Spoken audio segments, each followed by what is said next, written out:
It's now my honor to introduce Mrs. Kristen Jenson.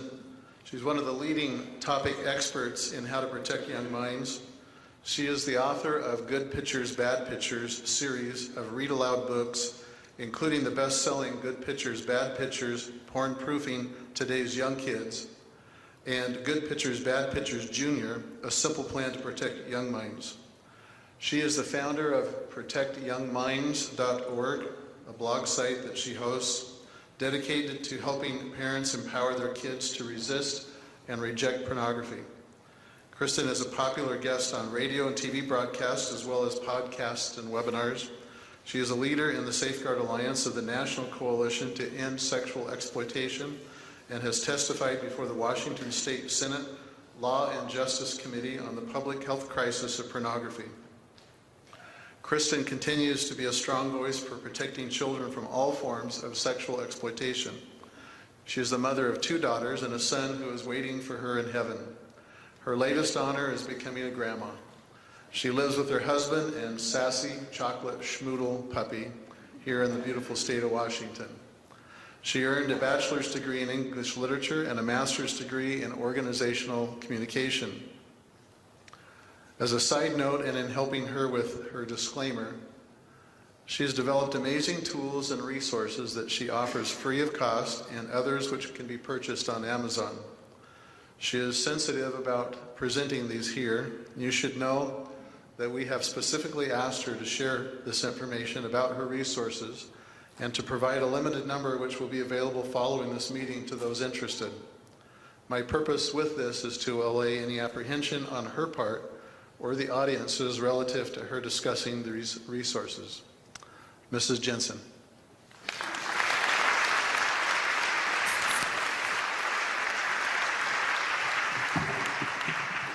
Thank you so much. Thank you for being here. It really shows me that you have the courage to face this head on, so your kids, won't have to face it alone. And so many kids are having to face this problem of pornography alone, and they don't do so well. They need our guidance, and they need to be mentored. I am grateful for Judge Burroughs. I know he has to see some pretty bad stuff, and I'm grateful for the work that he does, and also Chief Skinner. We need them, and I'm grateful also for what the Richland Police Department is doing with their screenshot series. They will give you a lot of technical advice about filtering and also other ways to keep kids safe online. I am going to talk to you about helping kids to install an internal filter, which will go with them wherever they go. So that's really so much of what we can do, despite whatever knowledge we have in technology. We can build and raise porn-resistant children. And that's what we're going to talk about tonight. So I just want to give you a little background. A lot of people ask me how I got started doing what I do. I mean, what's a nice girl like me, talking about pornography all the time? I never really had any desire to do this until I came to the Tri-Cities, and I met a woman, a mother of a large family.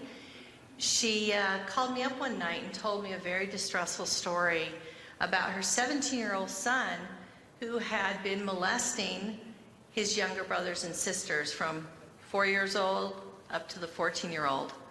And pornography was definitely involved. And so I woke up the next morning and I just felt compelled to look for resources for parents to help them to start talking to their children at a young age, because this young man had been involved in pornography for years. And many children do get into pornography much younger than we as parents, grandparents would like to think. So I woke up the next morning and I thought, well, I'm sure there's a book already written And I'm going to find it because I've never had an original idea in my life, so, you know. But I couldn't find anything, and that's why I wrote Good Pictures, Bad Pictures, and Good Pictures, Bad Pictures Junior, really to help make that conversation a lot easier and a lot simpler. But whether you use my books or not, the three things you need to do for children is to, one, define what pornography is in an age-appropriate way. Two, help your children understand that pornography is dangerous for a child's young developing mind. And three, give your children a plan, an action plan, what to do when they see pornography. And we're going to talk a little bit more about that further on.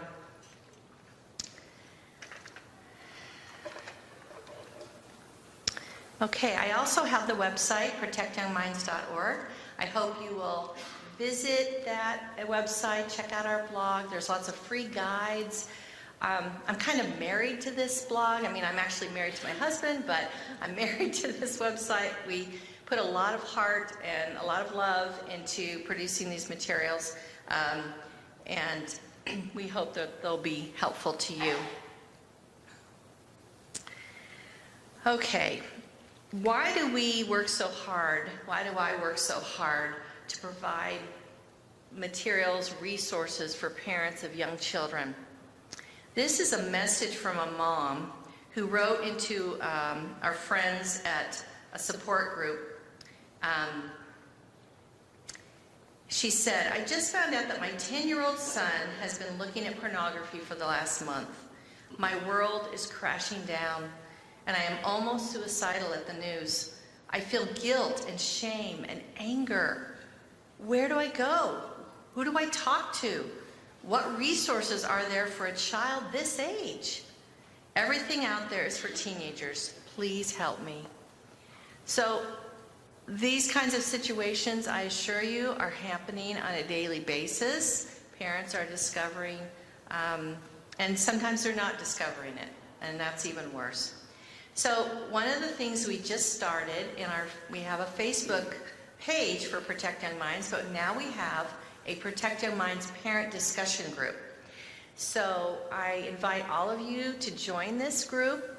You can put up questions. It's a private group, not public, and you can ask questions, and if you would rather ask them anonymously, you can just send them to the moderator, and she will put them up anonymously. And we're getting some great discussions, and you get great feedback from other parents. It's a wonderful resource, and I don't know of any other group out there like this. So, again, I invite you to join our Facebook parent discussion group. Okay, so there are 10 things really that children need to know as they are growing up that will help them be more resistant to pornography. However, there's 4 things parents need to know. And so I want to just discuss those very briefly. And hopefully all of you have this handout. If you don't, I hope you'll get it before you leave, because there are for each one of these points, I'm going to be going like fast. And for each one of these, there's a couple of, maybe 1 or 2 blog articles that will go in deeper. And this is really excellent material. I get experts to write about it. This can be like a little mini parenting course for you. So I encourage you to dig a little deeper. I won't have time to review everything, but I highly recommend that you go and read these articles. Okay. It is crucial to talk to your kids about sex at an early age. You need to be the expert, because if you're not the expert, YouTube will be the expert. And YouTube is not going to teach your kids about sex the things that you want them to know. Think about it. Kids are wired to want to grow up, right? They want to learn how to be an adult. And they get they're so bombarded with sexual cues, they start to like realize, hey, there's this thing out there called sex, and I need to know about it because adults do it, and I'm going to be an adult someday, and I got to figure this out. So they can either come to you because you've opened the door to talk about this, or they can go online or to their peers. Parents today are in competition with the porn industry for your children's sexual template and for their attitudes about sex. So who's going to win? Really, if you're at an advantage, if you will start early and talk to them and open the door to conversations and open conversations, and you may feel uncomfortable. You probably will. I don't think I felt terribly comfortable when I was beginning to have these talks with my children. But I'll tell you, we just did a series of 10 in-depth interviews with porn addicts. 8 men and 2 women. They're all different stories, but there's one theme in common. Not one of them had a parent that talked to them about sex, that explained what it was and explained their values about it. Not one. So they had to find out, right? They need to find this information out, and they sought it in pornography and got addicted to it.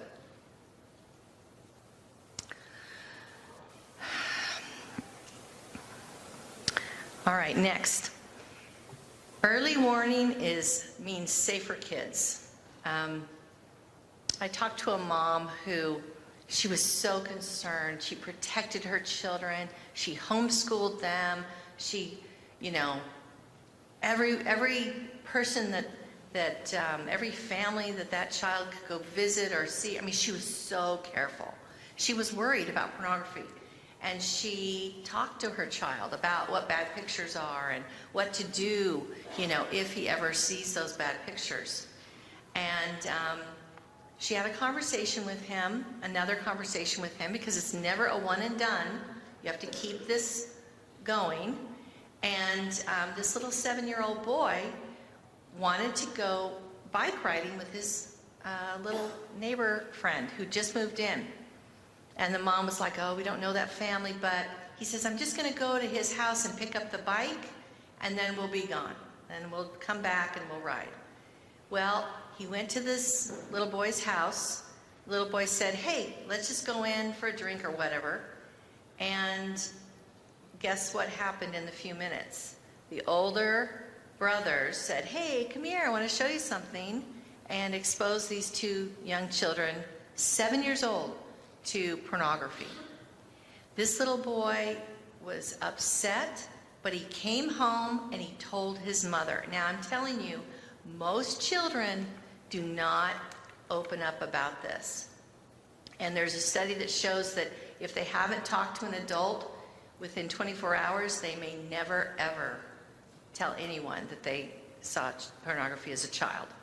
So he went to his mother, and she said, if we hadn't talked that day, about bad pictures and, what to do, I'm quite sure I never would have known anything about it.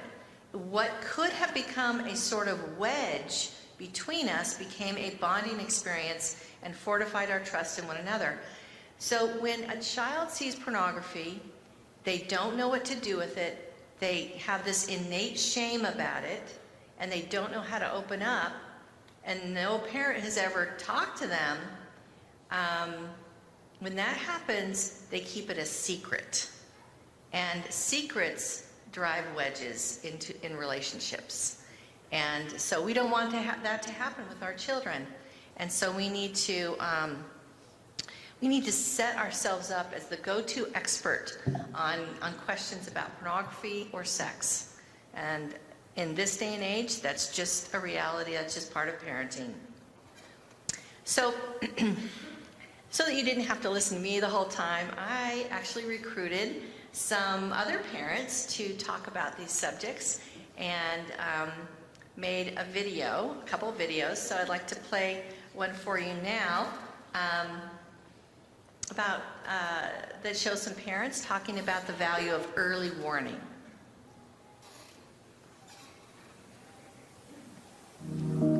I did not anticipate we would be having this conversation with our kids this early. So when you're looking at young children, how do you provide a context to talk with them about pornography when at this age, my 5-year-old especially had absolutely no context for sex or any discussion about anything related to this topic. We were completely overwhelmed, had no real clue about how we were going to sit down and start this discussion. And that was frightening. It was because there was this sense of urgency. I felt like if this could happen to this child who was in a very responsible, well-protected home, this could happen to my children at any time. There's a sense of urgency. We need to have this discussion, and how do we go about doing that in a way that's going to be effective and not frighten them and yet get them the information they need to have to protect themselves. You know, when it comes to talking to young children, in our mind we're saying, gosh, they're so young. But we realized that, you know, when I grew up, the issue of pornography, the issues were real, but you didn't see it and you didn't deal with it until you were older. If we don't talk to our children before they get to be 10, 11, it's going to be too late. The world and their friends are going to educate them about it in a way that we don't want, because it will be a hands-on, and then we'll be in the reactive mode rather than the proactive mode. I think if you take the opportunity to warn your children early about pornography, then they have tools already that they can use to avoid it, to, when they do see it, to,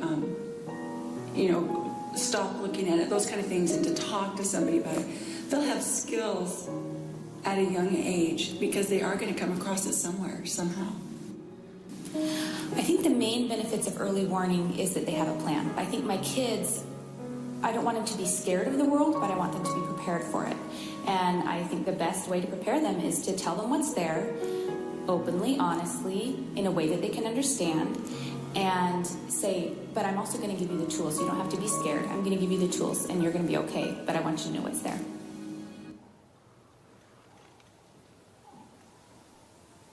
I love how she said, be prepared, not scared, right? And the father was saying, we want to be in a proactive mode, not a reactive mode. So that's what tonight is all about, so that we can be in a proactive mode and not a reactive mode.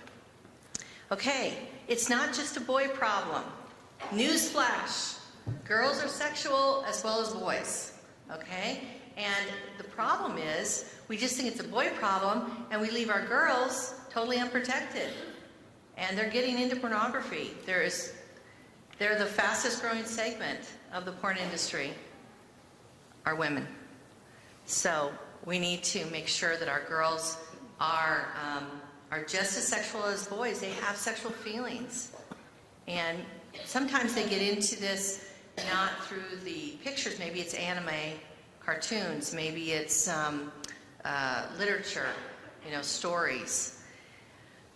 But they can still end up addicted to it. Don't have a lot of time to spend, but research really does show that porn harms kids. It sexualizes them from an early age. It promotes body objectification, which means what's really important about me is just my body. It's not my personality, my knowledge, my values. It's just my body. And that's a very harmful view for kids to adopt. As Chief Skinner mentioned, it is used to groom children, to normalize pornography, to normalize children in sexual situations. And it is fueling a surge of child-on-child sexual abuse. I was just talking with a nurse in Kansas City. She is a sexual assault nurse examiner, meaning when a child is brought in that's been sexually assaulted, she collects forensic evidence.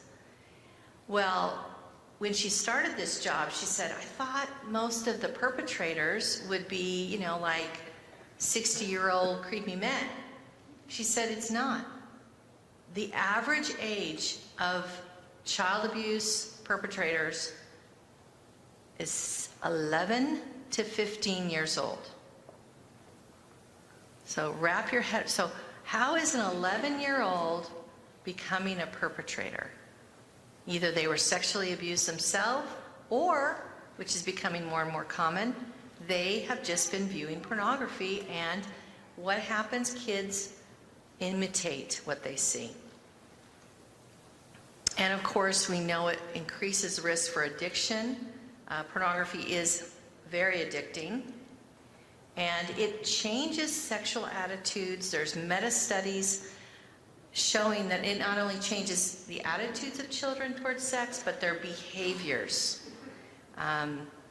You can get this, and it's on your sheet, but I gave this report at the Coalition to End Sexual Exploitation Summit, and you can get, it's a very nice, it's very easy to read. If you would like the research behind this, you can text C16 to 44222, and we will email you this whole packet. Okay, let's get started. 10 things every porn-immune kid knows, right? I know what porn is. I can recognize it. I know how pornography might make me feel. I am learning to deal with uncomfortable, negative emotions so they won't turn into addictions. I know that pornography can hurt me. I understand how addiction affects my two brains. I know what to do when I see pornography. I am prepared with a plan. I know 5 important body safety rules. I know that no one should ever take pictures of me without my clothes on, and I should never share pictures of my private parts with others. I know that no one should ever show a child pornography. I can say no. And I know the trusted adults I can talk to without shame or fear about pornography. So let's get started with the first one. I know what porn is, and I can recognize it. Now, what I'd like to do, if I can actually take this out. I was telling them, I'm not really a walker. Here we go. Okay. Now, and I don't want to go out of the light. Okay, but I can see you better now. Sometimes we're a little bit afraid of saying the word pornography. But guess what? Tonight we're going to practice. So, the count of what we're going to do, the count of 3, we're all going to say the word pornography. Okay? All right. 1, 2, 3. Pornography. Okay, that wasn't too bad, was it? No. We need to kind of have power over this word. If we're afraid to say it, if we're afraid of it, it's going to have power over us and our kids. So let's start with a definition. Here's a very simple definition. It comes out of my book, Good Pictures, Bad Pictures. Pornography means pictures, videos, or even cartoons of people with no clothes on. These pictures focus on the parts of the body that we keep covered with a swimsuit. Now, obviously, very simple definition. There's a lot more to pornography than this, but we just need to give them something so that they can recognize it, right? We don't have to get graphic. An advanced definition for kids that are a little older, that know about sex. Pornography is material specifically designed to arouse sexual feelings in people by depicting nudity, sexual behavior, or any type of sexual information in any media. So, first thing, we need to define what pornography is for a child. And part of that definition is knowing how it might make a child feel.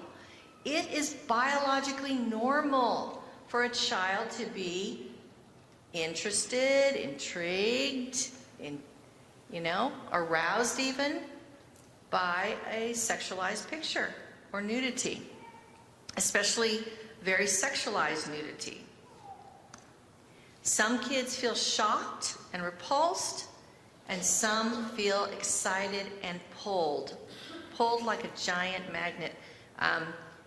One man that I talked to was shown pornography by an older cousin, and he just immediately felt compelled. He said it felt like he was being pulled by a giant magnet to view those pictures. Some children feel both of these feelings at the same time, which can be very confusing to them. So as we talk to them about it, it helps bring down that shame level, it helps them calm down, and it opens the door and helps them to recognize it when they see it. Okay, number 3, I am learning to deal with uncomfortable feelings so they won't turn into addictions. We know that addiction so often happens when we start to use substances or behaviors to distract us from feeling a negative emotion. And I could go into the neuroscience of this, but I'm not going to do that. But it's so important. This is something else that we have found in these intensive interviews that I've been doing over the last 2 or 3 weeks, is that children were not taught, people were not taught as children how to deal with their emotions. So they use pornography as a coping mechanism for stress. They used it for when they were bored, lonely, angry, stressed, or tired. They used pornography. So it's important to teach children to identify their emotions and emotional needs, to model that emotional awareness in ourselves, and to mentor children in making plans to meet emotional needs. There's a lot more that I could say about this, and that I would like to say about this, but it really is on my blog. I'll just give you one example. John Fort, who is an author, he was trying to get his son, help his son, stay away from pornography. And they realized that he was very tempted to look at pornography when he came home from school, before his parents got home from work. And he realized that part of the reason was that he felt lonely. He didn't have anyone to walk home with from school, and he just felt lonely. This is another theme I've found, loneliness among children. It's kind of becoming epidemic. And, all of us have felt lonely at some point, and it's not a very fun feeling. So what he did was, on his way home from school, he called his dad on his phone. Hey, Dad, and they just had a few-minute conversation, but that met an emotional need that he had, and then he had more strength and resolve to not look at pornography when he got home. Okay, number 4. I know pornography can hurt me. It can hurt my brain. It can become an addiction. And I'll tell you, I was talking with one of the gals out here at one of the booths that is a counselor. It is very difficult to overcome a pornography addiction because your brain makes the drug. And it's very difficult. It can take years of hard work. It can hurt my ability to love others. Porn users become less empathetic. They become more objectifying of people. They see people as things to use instead of people to love. And it often inspires people to go on and act out sexually on other people. There's a lot of crime that began with pornography, a lot of sexual crime. I think, we have this rape crisis on college campuses, and I believe at the heart of it is the amount of pornography that is so easily accessible by our youth. Okay, so now we're going to talk a little bit about the brain and the fact that we all have two brains. And kids really love to learn this. And it's important for us to understand how pornography affects the brain and how an addiction can begin. So this green part in the center is our feeling brain. This is a primitive part of our brain. Every mammal has this same structure in their brain. And this is a very fast part. It's automatic. It includes basic appetites and instincts. And it's really focused on our survival. And it doesn't really stop to think about if something is right or wrong. It just goes for what it thinks we need to survive. But the thinking brain is this prefrontal cortex. And it provides the brakes for our appetite. So you know when you're sitting and you're eating that 5th chocolate chip cookie?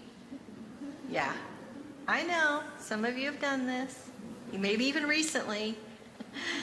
And you're like, I probably should stop. Or someone was telling me the other day, or a row of Oreos, Maybe I should stop. Get an apple, right? Well, that's your prefrontal cortex telling you to put the brakes on that. This part of the brain understands right from wrong. This is where we have our moral center, our ethics, right? But this part of the brain is not fully developed until the age of 20 or 25, and every car insurance company knows that, right? Because at age 25, the rates go down. There's a reason for that. There's a reason for that. So one of the things we find that's very effective in preparing kids to reject pornography is to help them understand how pornography affects these two parts of their brain. So an addiction is created when the feeling brain hijacks the thinking brain. In that situation, the feeling brain comes to believe that the addictive substance or behavior is essential for survival. At that point, the thinking brain is no longer able to regulate the appetites of the feeling brain. It's being circumvented. So when your feeling brain is in charge of all your decisions, you're not going to be making good decisions. In fact, many people who are addicts, they do crazy, stupid things, right? And people say, what were they thinking? What was Representative Weiner thinking, right? When he texted those pictures. He wasn't thinking. He's a sex addict. He wasn't thinking. So it's important we teach our children these different brains and to keep their thinking brain in charge, right? Because it's their thinking brain that can decide, that's not a good picture. That's not good for me to look at. So how do they keep their thinking brain in charge? How do they do that? Well, they need a plan. So this is where we're going to go on to some plans that you can teach your children. So, are y'all with me? You're being very wonderful audience. Thank you so much for sticking with me here. So one of the plans, here are 2 plans that I have in my books. This is in Good Pictures, Bad Pictures Junior. And we have the turn, run, and tell plan. So turn away from the bad picture, turn the device over. Run and find a trusted adult. Tell an adult. Never keep bad pictures a secret. Very important for kids to know. So that's for kids maybe 3 to 6 years old. For the older kids, and even for adults, you can use the can-do plan. C stands for close your eyes. The sooner you can close your eyes and turn away, the better, because those images get burned into your brain and to the neurons of your brain. It takes less than 3/5 of a second for an image, for you to see an image and it to create a feeling in your body. And that's even before you can even say, oh, what is that? That's pornography. Even before you recognize it, it can create a feeling in your body, and that's not really fair, but that is the way it is. Always tell a trusted adult. We know that if kids keep this a secret, it really is a burden, and they don't do as well as if they'll share it with an adult. Name it when I see it. When you see a bad picture, your feeling brain is already engaged. When you label it, you are bringing your thinking brain online, right? You are using your thinking brain and saying, oh, that's pornography. And when children can say, that's pornography, then they can remember to, like, oh, do something about it.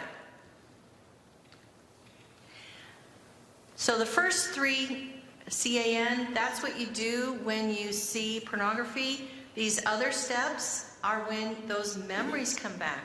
This is a cognitive skill we need to teach our kids, like how to unremember bad pictures, right? How to forget bad pictures. You never can totally get them out of your brain, but you can basically create new neural pathways away from those pictures, away from those memories. And one of the ways is to distract yourself by something that is equally exciting, or at least approaches that.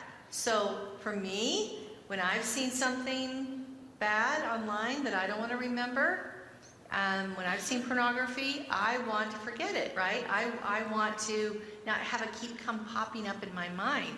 So I love to go snorkeling in Hawaii. And I've only had the chance a couple times, but I love it. I love it. So there I am, I'm snorkeling, I'm looking at the beautiful fish. And if I keep doing that,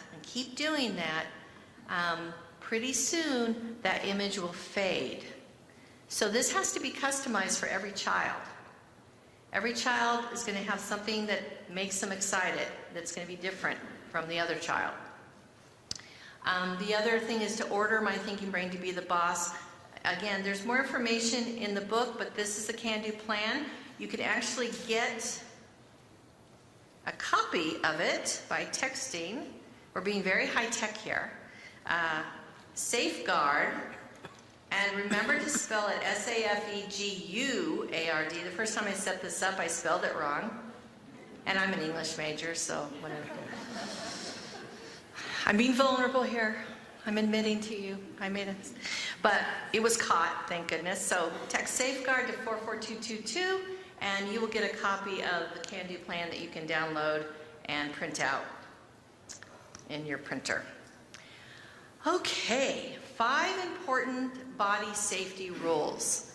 Body safety is something that is important because, unfortunately, like we said before, kids are groomed with pornography, and some kids are being used to create pornography. So this is important to help kids understand how to protect themselves. So I know the names for my private body parts. I want to tell you a story. It's so important. Let's not call things cutesy names. We have fingers, we have an arm, we have an elbow, we have a shoulder, right? We have a penis, we have a vagina. You just need to get very comfortable. If you have to go practice those words, saying those words in the shower, just do it. It's okay. Okay, quick story. I came home from my 10th grade biology class, and we've been doing reproduction, and I said to my mom, today we learned about the vagina. My mother almost croaked. She said, we don't say that word in this house. My mother could use some very colorful language, but she was not going to allow me to say vagina. So what did I do?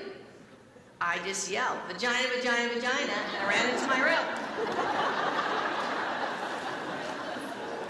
So you can see I was probably a kind of a sassy kid. But we need to get comfortable with those terms so our kids don't feel shame. Because if we're all like, they're going to be like, what's going on? What's wrong with those parts? There's nothing wrong with those parts. Those parts are great parts. They're just private, and we need to keep them private because they're special.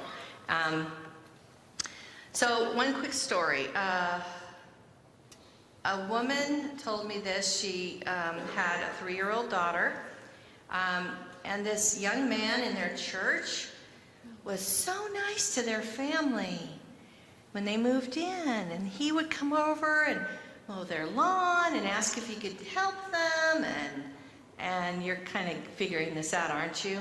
And then he said, hey, I could babysit your kids. I'd love to. And he just looked so good, and he came from a good family. I mean, you know, he did. Well, this little girl knew her body parts, but she didn't know the name of the boy's body parts. So when he started sexually molesting her, all she could say to her mommy at age 3 was, I don't like it when he pokes me with his stick. And the mom was just like, just tell him to stop, you know. She did not take it seriously. Later on, they found out what stick really meant, right? He was poking her with his penis. Well, this is why. This is another reason why we need to inform our children and empower them to talk about these things. I know what private means, and I keep my private parts private. If someone, even another kid, asks to see my private parts, I say no. No one should ever ask me to keep a secret about touching private parts. This is very common. Heard of a 7-year-old boy who, his 15-year-old brother molested him, taught him to do oral sex, and no one had ever talked to that little boy and said, hey, if anyone ever, and of course it was keep it a secret, keep it a secret. I will always tell my parents or a trusted adult, if someone asks to see my private parts, when I do, I know I won't get into trouble. So many kids think that if they tell you that they've seen something bad, that you will get mad at them, that you will be disappointed with them, or that you will take their technology away, or that you won't let them play with this friend that showed you this. They freak out. If you freak out, they'll freak out, and they don't want to tell you. So these are, you need to let your child know they won't get into trouble, and you need to stay calm when they tell you. Number 8, okay. No one, including myself, should ever take pictures of me without clothes on. The U.S. Justice Department did a report, and they said, sextortion is by far the most significantly growing threat to children, with more than 60% of survey respondents indicating this type of online enticement of minors was increasing. Okay? The department performed a national child exploitation threat assessment by surveying investigators, prosecutors, analysts, and victim service providers to determine the biggest threats in child sexual exploitation. And let's see, in one 2015 FBI sextortion, so sextortion means a child or an adult who is extorted for sex, either sexual pictures or any kind of sexual behavior. They wrote, offenders were specifically seeking out those children they considered easy targets because of their demonstrated willingness to post personal content online and engage in live streaming video activity, whether the content was sexually explicit or not. If your child has a live streaming app, like Musical.ly, you need to be concerned. Where kids play, predators prey. I was testifying at the Washington State Senate subcommittee at Justice Committee on Justice. I'm probably not saying that right, but anyway, it was some committee with senators over in Seattle. And I was called to testify on how pornography has become a public health crisis.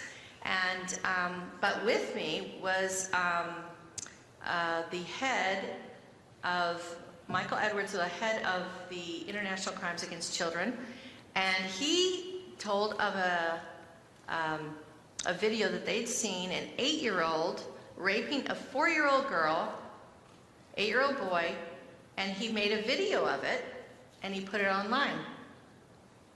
This is happening, and we need to make sure our children are not getting pulled into that. All right, no one should ever show a child pornography. I can say no.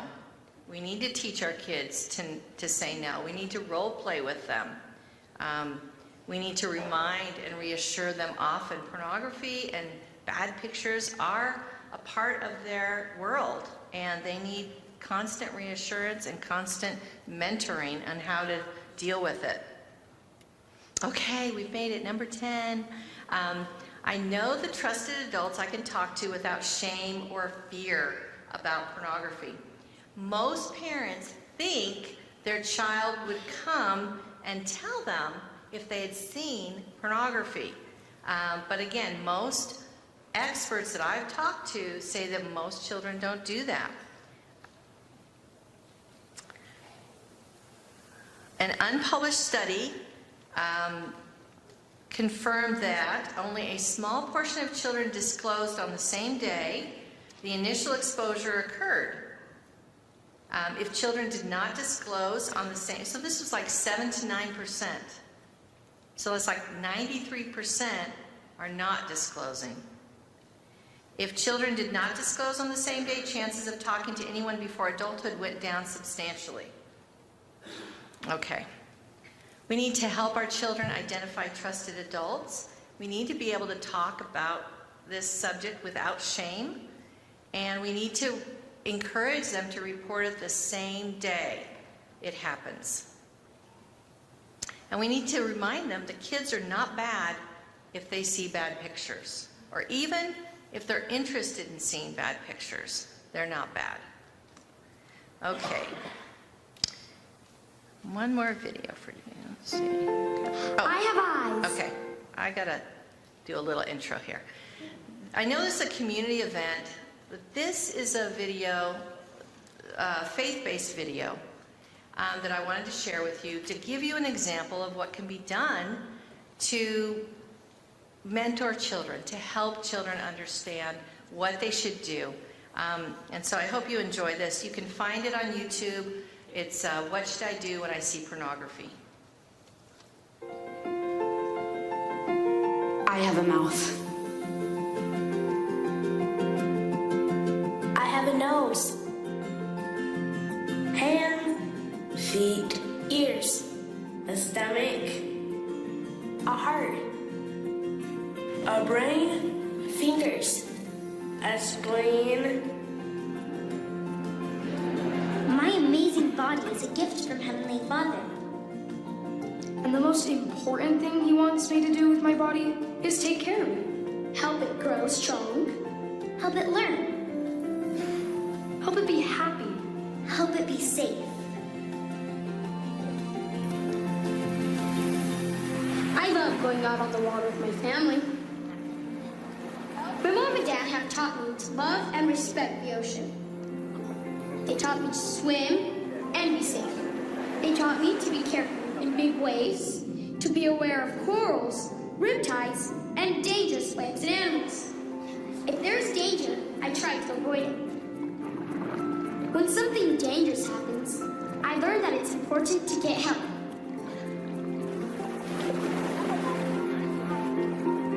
When we know how to be safe, we always have a great time. Just like there are dangers in the ocean, there are dangers in the world, too. One of those dangers is pornography. Pornography means bad pictures of people with little or no clothes on. But just like anyone can learn to be safe in the ocean, anyone can learn to keep their mind safe from pornography and have a great time in life. One of the ways Heavenly Father has given us to stay safe from pornography is the gift of the Holy Ghost. Bad pictures could be anywhere, on signs, computers, on phones, or in stores. These kinds of pictures give you a bad feeling because pornography offends the Holy Ghost. And the Holy Ghost helps you feel that it's wrong. But they also create a feeling of curiosity that makes you want to look at more. Where do these feelings come from? You see, your brain has a feeling part and a thinking part. The two parts work together. The feeling part of your brain reacts instantly to things around you with feelings such as fear, pleasure, anger, surprise, or attraction. Then, the thinking part of your brain helps you to think through whether your emotional reaction is proper, logical, and helpful. Pornography pulls at the feeling part like a magnet because it's triggering natural feelings of attraction. But the thinking part can remind him that these feelings were meant to be aimed at few people. Not phones, magazines, or bad pictures. They were meant to build strong relationships and families. Heavenly Father gave us strong feelings of love and attraction that draw us to others. These feelings have a powerful effect on the feeling part of our brains. Feelings of love help us build strong families. That's good. But pornography grabs those feelings and points them in the wrong direction. That hurts families. Pornography is dangerous, but here's some things that you can do to keep safe. First, when you see it, call it what it is. Say, that's pornography. That's immodest. Or, that's a bad picture. Send a clear message to your brain that what you're seeing is not good. Second, turn it off or turn it away. Pornography tries to lure you in, to tempt you to want to see more. You know better than that, so turn it off and turn it away. And third, talk to your mom, your dad, or a trusted adult. They love you and will help you. Okay, you look like you got something on your mind.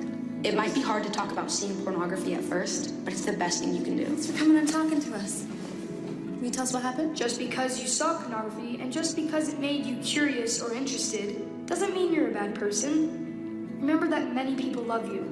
Jesus Christ and Heavenly Father love you, no matter what. Sometimes one person just needs to be the bravest and say, guys, we shouldn't be watching that. Next. If you have gone back to look at more, don't let embarrassment stop you from talking to the grown-ups you trust and from talking to the Lord. Pray to Heavenly Father. If you talk to Him, He will help you. He has great blessings in store for you. And He wants you to be strong, wise, and good. He wants you to be safe, to protect your amazing body and experience the many joys and blessings that life has to offer. Have you seen these kinds of pictures? Now would be a great time to talk to your parents about it.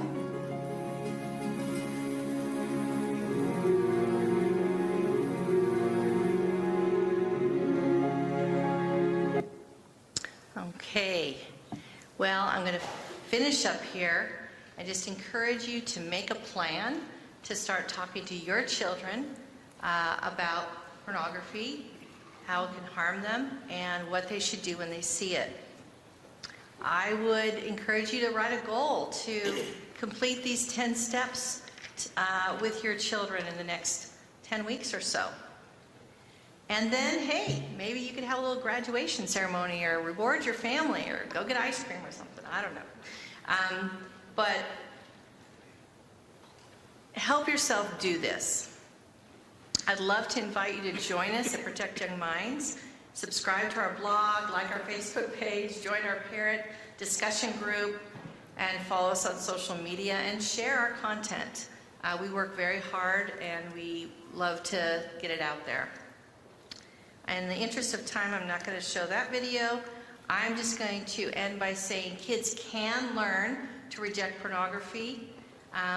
Just to wrap up, early warning reduces risk.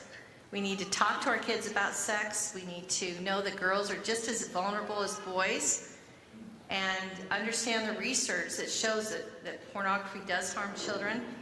I believe that kids that are raised with these 10 essential ideas and information will really be able to reject pornography and keep their minds clear from this, avoid addiction, and have a much healthier view and a much greater chance at having healthy sexual relationships when they are adults. And thank you again for coming out. And I just want to say, I know you can do it. Thank you.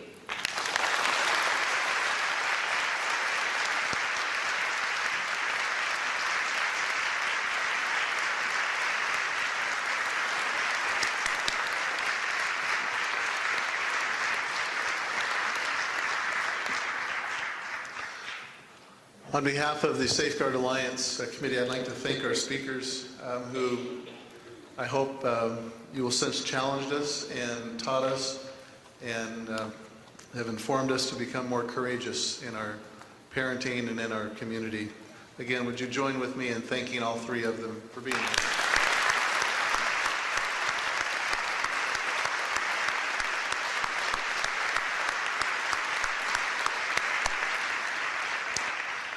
I also, in closing, want to draw your attention to the exhibitors who are at tables out in the hallway. These are a critical part of our community infrastructure in dealing with these problems. Some of these are rather narrow in their focus, such as halfway houses and counseling for victims coming out of the trafficking arena. Our summary statement here would be that regardless of the situation of the crime, the issue, that pornography is the gateway. And our hope is that you will take these messages to heart. We've had kind of a scared straight presentation as well as some useful instruction on how to become more involved with our children. Finally, I'd like to thank the Kennewick School District, the Kennewick High School facility, and those who have cooperated in helping us to stage this event, put it on, all of the committee members, and for the hours that they've spent putting this together. Please remember to fill out your survey response cards if you would, and give us some feedback. Make comments on the backside, and there'll be boxes for collecting those as you exit this auditorium. We'd invite you to use caution as you leave, to be courteous, and to drive home safely. Again, thank you for your attendance tonight.